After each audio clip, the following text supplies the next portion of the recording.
Yo, what is up, everybody? It's Lyco Gaming back with another one of these. Today we're on Mark Rover's channel. We're going to be reacting to Car Thief Gets Instant Karma, the final glitter bomb. These guys just broke into my car in San Francisco and stole my backpack. But what they'll soon find out is that thanks to some high-tech glitter and fart spray delivery mechanisms, that's no ordinary backpack. Ain't nobody back here, right? And this guy's also trying to break into my car, but what he doesn't realize is those are bulletproof windows, because that's just fun.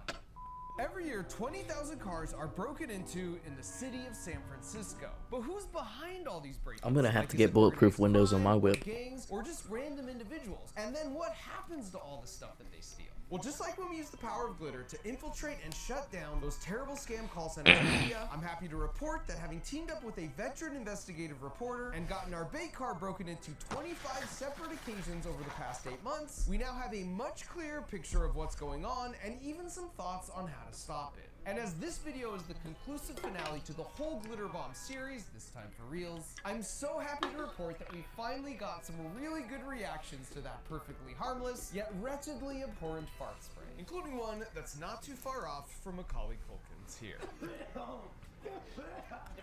Now, if you haven't seen any of my other Glitter Bomb videos, the 15-second recap is that 5 years ago, these two took a package from my porch, which inspired me to combine my engineering skills with my Christmas time affinity for Kevin McAllister. And that not only led to different versions of Glitter Bomb bait packages that would spin, spray, flash, stick, punch, or fly, but it eventually led us over to India, where we ended up infiltrating, then shutting down 5 of those terrible scam call centers. But Mark, you object. You said last year was the final Glitter Bomb. And that was true. Until earlier this year, I had the unfortunate realization that glitter and fart spray hadn't solved all forms of crime worldwide when my own car was broken into. I'm missing a window. Not cool, San Francisco. And it's on a That Tesla. also made me realize our 11th hour cobbled together car package last year never got enough footage to uncover who was actually behind all the San Francisco car break-ins. So 10 months ago, for one final time, we completely redesigned the Glitter Bomb from the ground up, only this time it would be custom built just for cars. For starters, instead of using centrifugal force to fire the glitter, this year we'd be using 900 psi of compressed gas. Because if you take a CO2 bike tire inflator and attach a pipe to the outlet, then connect a high torque servo motor to the opening valve, and then repeat that configuration and stack them on top of each other, well then when you load those pipes with copious amounts of biodegradable glitter and fart spray, and then trigger the servo motors, that highly compressed CO2 is gonna very quickly push Wait a out- minute. Biodegradable.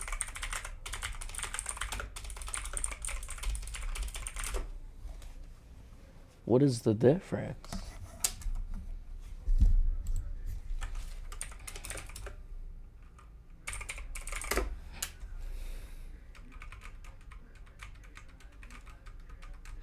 But if you're gonna glitter bomb someone who's committing a crime, wouldn't you want it to be pure plastic so that they have to really anything in the pipe that gets in its way. At the core, we still have a custom printed circuit board that will make all the decisions for the device, in addition to talking to us via a two-way cellular connection. Then we slap on a Oh, cardboard shit. measure and place that whole compact form factor into the base of a custom sewn backpack with external access to the outlet nozzles. Like in years past, we'll still capture footage using a pair of phones that get tucked into the sides, with the added benefit of serving as the backpack GPS and the speakers for the countdown timer. And once these backpacks are stolen, they'll of course be on the move all over the place. And since there's no guarantee we're gonna get them back, for the 3rd year in a row, we turn to my friends at T-Mobile to make sure no matter what, we get the footage from the cloud, given the complete coverage and crazy speeds of their network that I've actually gone out and benchmarked myself before. Finally, we lock up the bottom compartment to prevent tampering, then use a rubber stopper glued to a patch to plug and conceal the outlets. Then as a decoy to divert suspicion, we got some clothes and a bunch of old non-functional laptops to place in each bag. We also created a second version with a suitcase form factor and identical guts in case word got out about the backpacks. Then the car itself has 8 hidden dash cams, all powered by a 2,000 watt-hour camping battery in the trunk that also plugs into the backpack with 2 barrel jacks, one to keep the entire device and both phones at 100% charge until stolen, Hey. and the other to serve sort of as a digital tripwire, so the backpack knows exactly when it was stolen to initiate the stolen bag protocol. We also served up 2 more surprises this year by first creating a bait car with impossible to break polycarbonate windows, which is the same stuff bulletproof glass is made of. That car also has the added benefit of a microphone in the trunk for detecting when someone's trying to break the window, which will of course release the air in this tank, triggering this pneumatic piston with a special surprise on the end. And as a final idea, we took an actual gaming laptop, removed the extra fan, and in its place added a GPS tracker that would continuously stay charged by using the laptop battery. That way we'd always know where it was, even if they wiped the hard drive. The thought here was to put that laptop in a backpack to actually get stolen with no glitter involved. And then with the help of Dan Noyes, who spent 30 years as the chief investigative journalist for the San Francisco ABC 7 News team, we could trace the laptop's footsteps to try and get some answers. So after a couple of months of designing, testing, and building, we put them out in a few different cars, and we waited. And we didn't have to wait long. But before I subject you to gratuitous amounts of broken glass, I'm gonna start off with a little broken glass of my own. 3, 2, 1. Nice shot, Eloise. Oh, it's a ad. Decade, I've been making It's a YouTube ad, videos. bro. Ready? The prop practice. Nailed it. How causing was to fuck. Right now, and reserve yours. Out of the gate, it was pretty clear if our goal was to find out who was behind all these car break-ins, they were going to do everything in their power to not be found out.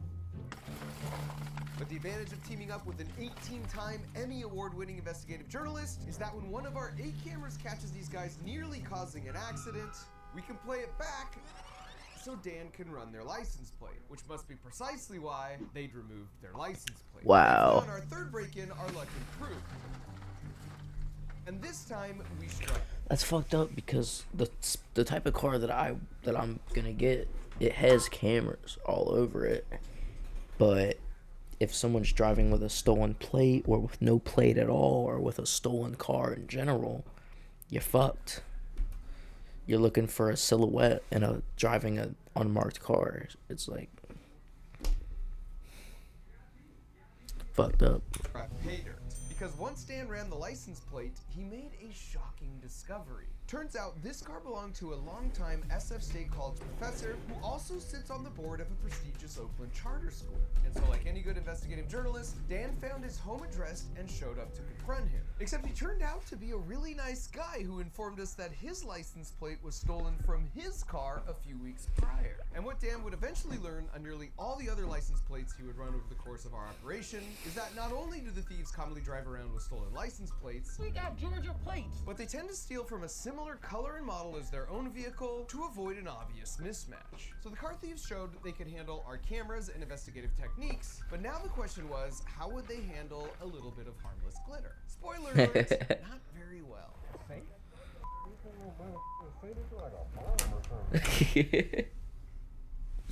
I bet Mark Rober dies laughing every time they think it's a bomb because at first glance, like, hold on, let me show you.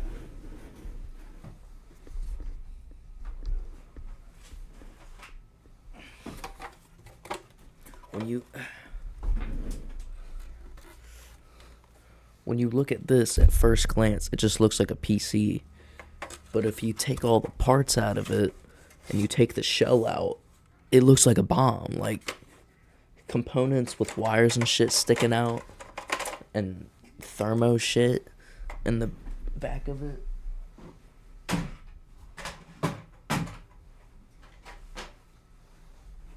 It straight up looks like a bomb. I'm not gonna lie to you, bro. Oh.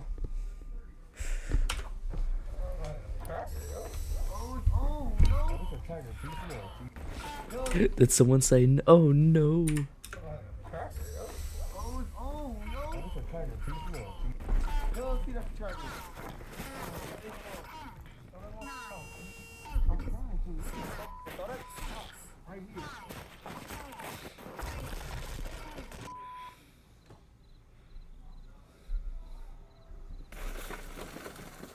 Notice how Jesus. the first thing he does is check the trunk by pulling down the seat, trying to unsuccessfully steal our strapped-down battery. This is pretty common for them to do, and it's why leaving valuables in your trunk isn't really a great option.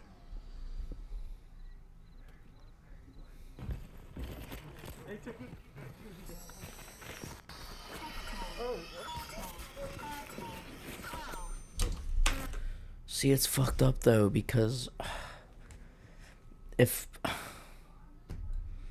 I see someone trying to steal my car, bro, I'm gonna end up going to jail because I'm gonna lose it, bro.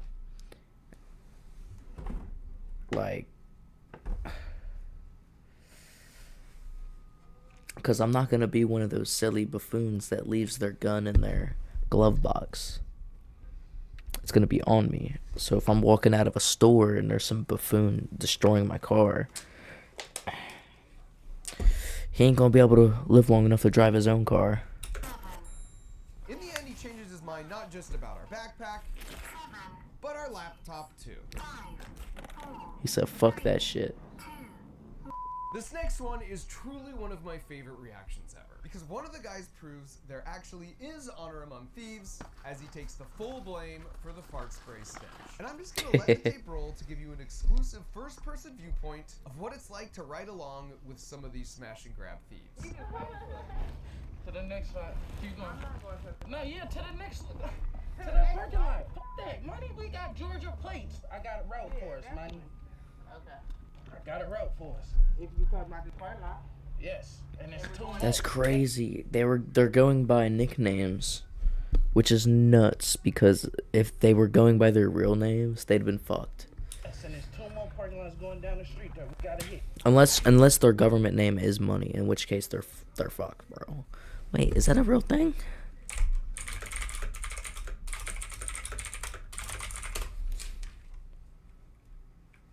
There you go.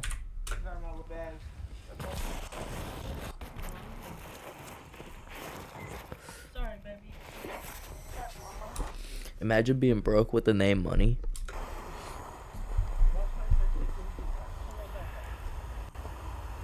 Back here, right? It shouldn't be. Me too. I'm saying. I'll tell you whatever though. I'll tell you whatever. Is that shit back there? Go. It don't matter. Just go. Do the other one. They got that. Stay, baby. Stay. Now. Shut up. Come on. Stay. Pull up in front of him. No, stay. Look at the. No!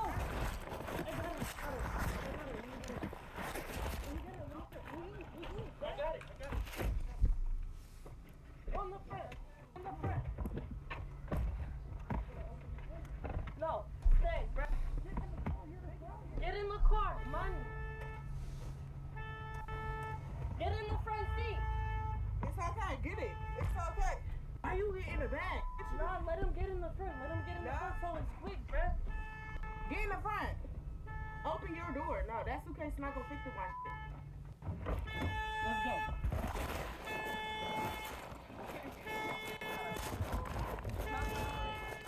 Go up. Keep searching. I'm going back to the 15, 14, 13, 12, 11, 10, 9, 8, 7, I love that. 6, They hear the We were countdown and they just start surprised to learn that freaking more than out. Half of the steals weren't from thieves traveling in cars, but that still leads them to developing their own strategies. For example, this guy here has already scoped out and wants to steal our backpack. The problem is all these people over here would see him. That is, unless he just waits for the perfectly timed obstruction. There's a bunch of people literally on that bus. I literally saw them. For the perfectly timed obstruction.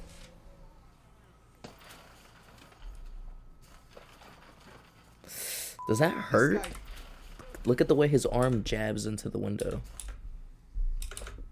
Like, does that ever... I mean, it's safety glass, but still.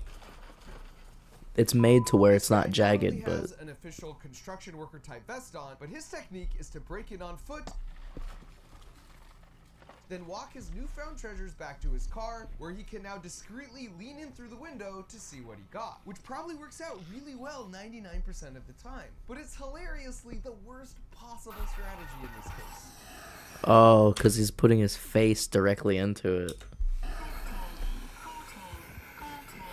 Because in the end, he leaves the backpack behind, and drives off, having stolen just our fart spray and glitter. And one thing all the thieves had in common was how quickly they could break the glass, which is actually surprisingly difficult to do if you don't have the right technique, because all car windows are made from tempered glass, which, by the way, as far as inventions go, is an incredible feat of engineering, because it not only makes the glass much harder to break, but if it does break, it shatters into harmless pebbles that aren't going to leave deep cuts. The one Achilles heel to tempered glass, however, is it's extremely vulnerable to highly concentrated points of stress. So while this window can easily withstand my soccer ball, baseball, and even wrench, if I take a simple spark plug and harvest just the ceramic insulating part, the sharp, ultra-hard aluminum oxide is able to create a tiny localized stress point on the window, and that's all it takes. And that's why in every case they're using some form of this spark plug in a handle form, where the tip is a really sharp piece of ceramic or hardened steel, at which point it doesn't take much force at all. And since it's typically so easy for them, while the pop-up face didn't activate because of a dead battery issue, it was still really heartwarming to see them deal with our bulletproof window. I love how he looked at his tool like, is it pointed? Was just sitting right in plain sight, only to eventually leave in frustration, totally empty-handed. And to be fair, quite a few of the break-ins were from individuals it would be a stretch to classify as seasoned professionals. For example, this guy tried to use a blowtorch to break the window, which definitely isn't a thing. He eventually finds a screwdriver to snap the edge of the glass, but then realizes he broke the wrong window and the backpack won't fit out. So he goes to unlock and open the door, but now he set off the alarm. So he has to ride off to avoid suspicion with mission unaccomplished. Or there's this guy who spends about an hour tracking the car, pacing back and forth to come up with a plan and work up the courage to make a steal. Only to eventually learn this hopeful life lesson on taking stuff that isn't yours. Mother just keep getting stronger and stronger. It's on my ass, look.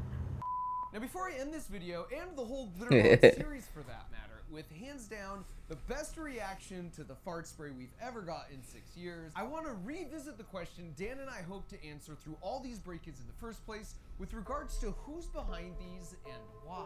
And I'll start by saying, Did he make this song himself? you'll see organized groups like this because that just looks really intimidating. But that was much more of a rare occurrence in our experience. More than 80% of our steals were just individuals acting on their own. So like, not some kind of organized gang operation. And a majority of the 80% that were individuals honestly didn't seem like they even did this very often. So then why are they doing it? Well, as we were trying to figure that out ourselves, we sort of hit a breakthrough on our GPS tracking laptop. Because after it was stolen, it came to this location for about a half a day, but then after that, it made its way over to this neighborhood, and that's where it's been ever since. But the thing is, Dan recognized that first spot, because he did a news report more than a month and a half earlier, when he told the story of a video producer who tracked his stolen gear there, because the thieves knew it was a fencing operation where they could quickly exchange the gear for money. Oh shit. The phone with the San Francisco police officer when he sees his camera gear arrive at this location in the 300 block of Leavenworth.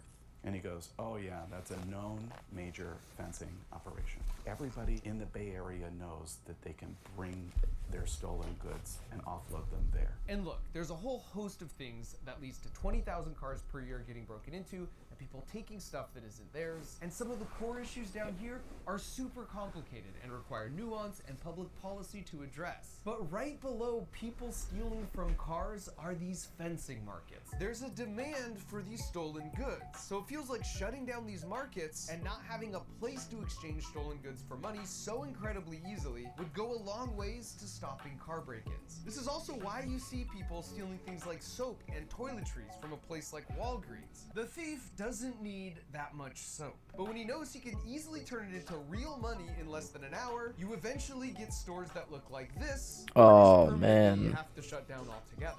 And I can't imagine I'm telling the city something they don't already know, but when you have a public news report about a spot apparently everyone knows you can go to sell stolen items, and then 1.5 months later, my laptop goes to the exact same spot to be sold, it certainly feels like more could be done here to remove the incentive for the break-ins and store thefts to occur in the first place. And so with that, I'll leave you with this. And I feel it's very important to point out here that this fart spray is perfectly harmless to breathe. It just truly smells really, really bad. because after breaking not one, but two of our windows, he yells out a racial slur ostensibly at an innocent bystander. And in the most perfect definition of instant karma ever, 2 minutes later, the dry heaving ensues.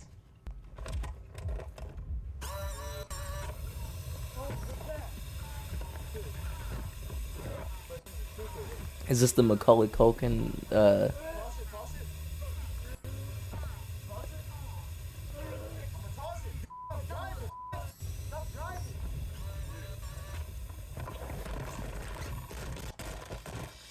Recovery sequence initiated.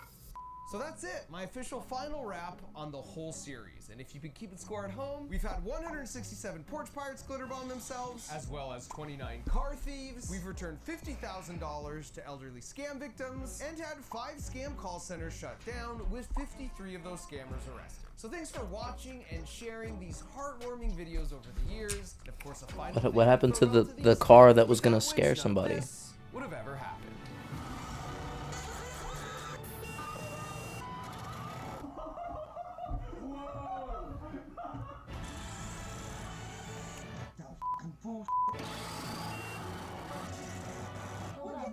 Glitter? Yeah. Oh my god. Oh god. What the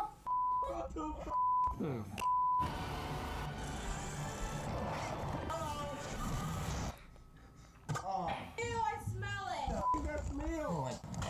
Alright, we f***ing get it, okay. Smells like f***ing shit in here.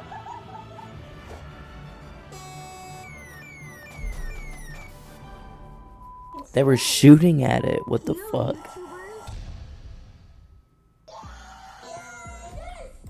Are they not gonna show the car that scared people?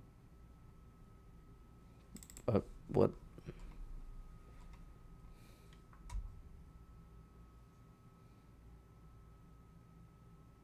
What? That was dumb. I was literally the only thing I was waiting for, low key, was to see that like that clown come up and scare. Anyway, that was Mark Rober's car thief video. And yeah, I'll see you guys in the next one. Peace out.